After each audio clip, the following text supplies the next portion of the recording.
Submission అదే మాట్లాడండి sir. Madam ఒక్క నిమిషం బాజీ గారు వాళ్ళకి అవకాశం ఇస్తే నేను ఎందుకు కూర్చోవాలండి. వాస్తవాలు చర్చ నడుస్తుంది. మీకు ఇవ్వాల్సిన టైం మీకు ఇచ్చా. ఇప్పుడు కాదు సార్, వాళ్ళందరూ మాట్లాడిన దానికి ఆన్సర్ చేయాల్సింది మీరే. కాబట్టి లాస్ట్ లో మీకు ఆన్సర్ మీకు టైం ఇస్తాం కదా, మాట్లాడండి. యా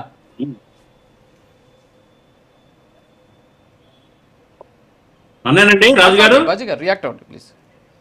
రియాక్ట్ అవ్వండి సార్, రియాక్ట్ అవ్వండి, మీరే మాట్లాడండి. నేను ముందుగా వారు బీఆర్ఎస్ మిత్రుడు రేవంత్ రెడ్డి గారిని చీడ పురుగు అంటున్నారు. అసలు ఒక ముఖ్యమంత్రిని మరి సంబోధించాల్సిన భాష అదేనా? ముందు ఆయన ఆత్మవిమర్శ చేసుకోవాలి. కేసు పెట్టుకోండి. చీడ పురుగు అంటున్నాడు. ఒకసారి మీరు వెనక్కి వెళ్ళండి. మీ నాయకుడు కేసీఆర్ ఎటువంటి భాష ముఖ్యమంత్రి ఆగండి. మీ నాయకుడు కేసీఆర్ ఇంతకంటే ఘోరాతి ఘోరమైన నీచమైన భాష వాడాడు అనే సంగతి మీరు మర్చిపోతే అంతకంటే భాష ఎవరు వాడరు రాజకీయాల్లో. అలా ప్లీజ్. ఇంకపోతే అజారుద్దీన్ తీసుకొచ్చారు. ఒక వర్గం వారిని ఓట్లు క్యాచింగ్ అంటారు. అజారుద్దీన్ అంటరాని మనిషా? అజారుద్దీన్ అంటరాని మనిషా? అతను ఒక ప్రముఖమైన వ్యక్తి. ఎప్పుడో ప్రాబబుల్స్ లో ఉన్నాడు. ఆయన జూబ్లీ హిల్స్ లో ఆయన పోటీ చేసి ఓడిపోయి ఉన్నాడు. ప్రాబబుల్స్ లో ఎప్పుడో ఉన్నాడు. ముస్లిం క్యాబినెట్ లో ముస్లిం మంత్రి ఎవరు లేరు కాబట్టి ఇచ్చారు. యాదృచ్ఛికంగా అజారుద్దీన్కి ఇవ్వడం పాపమా నేరమా? వాళ్ళు ఏమనట్లేదు. అది వాళ్ళు అడుగుతున్నది సందర్భం గురించి మాత్రం మాట్లాడుతున్నారు. ఇప్పుడు అజారుద్దీన్కి సంబంధించినటువంటి అంశాల గురించి వాళ్ళు అడుగుతున్నది ఏంటంటే ఇది సందర్భమా అని అడుగుతున్నారు సార్. ఒక నిమిషం.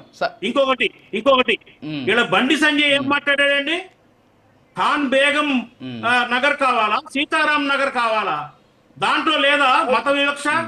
ఆ డైలాగ్ లో మత వివక్ష లేదా? సీతారాం నగర్ అంటే ఏంటి? ఖాన్ బేగం నగర్ కావాలా, మీకు సీతారాం నగర్ కావాలా అని మాట్లాడింది ఎవరు? బండి సంజయ్ మంత్రి. అది రాజ్యాంగబద్ధమైన మాటేనా? అది మత వివక్ష కాదా? మీరు గుమ్మడికాయలు మీ గురివింద చందంగా మాట్లాడొద్దండి. మీ కింద ఉన్న మచ్చలు ఎత్తుక్కోండి. అట్లాగే ఈ దేశ ప్రధానమంత్రి సాక్షాత్తు ఈ దేశ ప్రధానమంత్రి 2024 ఎలక్షన్స్ లో 179 ప్రసంగాలు చేస్తే 110 ప్రసంగాల్లో మత వివక్ష గురించి మాట్లాడాడు. ముస్లింస్ ని వ్యతిరేకించి మాట్లాడాడు. ఆఫ్టర్ ఆల్ 10 ఓట్లు 50 సీట్ల కోసం దిగజారిపోయాడు ప్రధానమంత్రి, ఈ దేశ ప్రధానమంత్రి. ఏం మాట్లాడతారు? ఇవాళ ఇక్కడ ఏదో ఆయన ఏదో మాట్లాడారని చెప్పేసి మత వివక్షని వర్గాలను చేశారని చెప్పడం కాదండి. తర్వాత 98,945 ఓట్లు వచ్చినాయి కాంగ్రెస్ పార్టీకి. ఈ 98,940 మంది కూడా భయపడి ఓట్లేశారా? రౌడీజానికి భయపడి ఓట్లేశారా? అదేగా మీరు చెప్పదలుచుకుంది. రౌడీజానికి భయపడి ఓట్లేశారా? ప్రజలను అవమానిస్తున్నారు మీరు. ఓట్లేసిన ప్రజలను అవమానించొద్దు, ఓటర్లను అవమానించొద్దు. ఇప్పుడు ఒకటే అడుగుతున్నా మీరు బూతులు ఆగమ్మా. నేను మీరు మాట్లాడారని విన్నాను, నన్ను ఆన్సర్ చేయనివ్వండి. మీరు ఎందుకు మధ్యలో ఒక్క నిమిషం మీకు ఇస్తాను, మాట్లాడనివ్వండి. క్లోజ్ చేయండి. చెప్పండి. ఇప్పుడు ఎవరైనా కానీ ఒక పోలింగ్ బూత్ లోకి వెళ్ళిన తర్వాత అక్కడ ఓట్ బ్యాలెట్ రహస్య బ్యాలెట్. అది అక్కడ ఎవరు ప్రోత్సహించరు. దీనికేమని, చెయ్యికేమని, కారుకేమని ఎవరు మాట్లాడరు. ఓటరు బయట ఎంత భయపెట్టినా ప్రలోభ పెట్టినా రేషన్ కార్డు తీస్తామన్నా అతను ఆత్మసాక్షిగానే ఓటేస్తాడు రహస్య ఓటింగ్ లో. అక్కడ ఎవరు బెదిరించరు. అలాగే ఎవరికేశారో ఎవరు చెప్పరు. అలాంటప్పుడు నీ రేషన్ కార్డు తీసేస్తాము, నీ సన్నబియ్యము అని మాట్లాడితే నమ్మే అంత అమాయకుల ప్రజలు. ఎందుకంటే ప్రజలను అవమానిస్తారు. ఇవాళ ఓడిపోయారు, గెలిపోవటం సహజం ఎవరికైనా. మేము ఓడిపోతాం, కానీ ఓడిపోయినప్పుడు ఇలా మాట్లాడటం అనేది కరెక్ట్ కాదు రాజకీయాల్లో. అట్లాగే ఇప్పుడు బీజేపీ బీహార్ లో మీరు గెలిచారు, మేము అనాలా? మీరు రౌడీ చేసి మొత్తం క్యాప్చర్ చేసి ఈవీఎంలన్నీ ఆయన ట్యాంపరింగ్ చేసి గెలిచారని చెప్తాం. అలాగే మీరు ఇక్కడ మాట్లాడుతున్నారు, అక్కడికి ఇంకా ఎక్కువ మంది రౌడీలు గుండాలు ఉన్నారు బీహార్ లో. మీరంతా మొత్తం టోటల్ క్యాప్చర్ చేసేసి ఈవీఎంని ట్యాంపరింగ్ చేసేసి రకరకాల మ్యానిపులేషన్ చేసేసి ఏదేదో చేశారని చెప్పుకుంటున్నారు అక్కడ బీహార్ లో. ఒప్పుకోండి, అది కూడా కరెక్టే అండి, అది కూడా తెలుస్తాం, దాని మీద కూడా మేము తెలుస్తాం. పార్టీ ప్రూవ్ చేస్తుంది. ఓకే బాజీ గారు కాదండి, ఓకే మేడం మాట్లాడండి. ఒక్క నిమిషం. ఎస్ బాజీ గారు ఓకే, ఒక్క నిమిషం మేడం మాట్లాడండి. సునీత రెడ్డి గారు. ఇలాంటి అవాకులు చవాకులు వేరే పేలి పేలి పేలి పేలి దేశంలో ఏ రాష్ట్రంలో లేకుండా ఇంటికి పంపిస్తున్నారు. ఇంకా మీకు జ్ఞానోదయం కాకుండా భగవంతుడు మార్చాలి మిమ్మల్ని. మేమంతా మీ పార్టీలో రావాలా? జ్ఞానోదయం రావాలంటే మేము అన్ని మీ పార్టీలో రమ్మంటారా? జ్ఞానోదయం అంటే ఒక్క నిమిషం చేస్తాం సార్. అజారుద్దీన్ గురించి మాట్లాడి ఆయన గ్రేట్ పర్సనాలిటీ, మేమేం కాదనట్లేదు, ఆయన పర్సనాలిటీని మేము డ్యామేజ్ చేయట్లేదు. కానీ అక్కడ మరి ముగ్గురు కేసిండ్రు కదా, మరి ఆ సామాజిక వర్గం నుంచి లేరని తెలుసు కదా. మీరు వెరీ రీసెంట్ గా మీరు ఎక్స్పాన్షన్ ఇచ్చిండ్రండి మంత్రులు, మరి ఎందుకు ఇవ్వలేదు? మీరు ఏ ఉద్దేశంతో ఇచ్చిండ్రు? చిన్న పిల్లలు అడిగినా చెప్తారు సార్.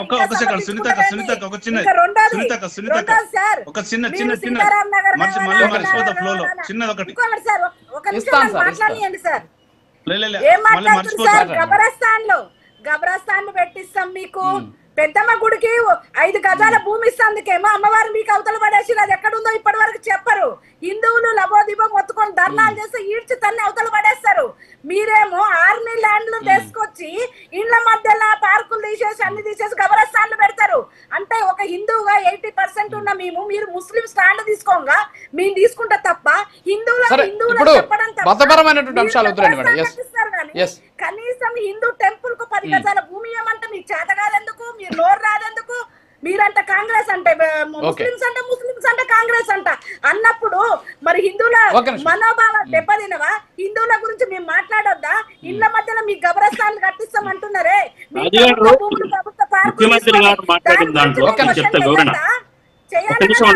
ముఖ్యమంత్రి గారు మాట్లాడిన దాన్ని వీళ్ళు వక్రీకరించి రకరకాలుగా ప్రచారం చేస్తున్నారు. ముఖ్యమంత్రి గారి ఉద్దేశం ఏంటంటే ముస్లింస్ వర్గాలు ఎప్పుడూ కూడా కాంగ్రెస్ పక్షానే ఉంటాయి. అలాగే కాంగ్రెస్ పార్టీ కూడా ముస్లింస్ యొక్క అభ్యున్నతి కోసం, శ్రేయస్సు కోసం, అభివృద్ధి కోసం పాటుపడుతుంది అనే అర్థంతో ఆయన చెప్పారు. వీళ్ళు దాన్ని మ్యానిపులేట్ చేస్తున్నారు.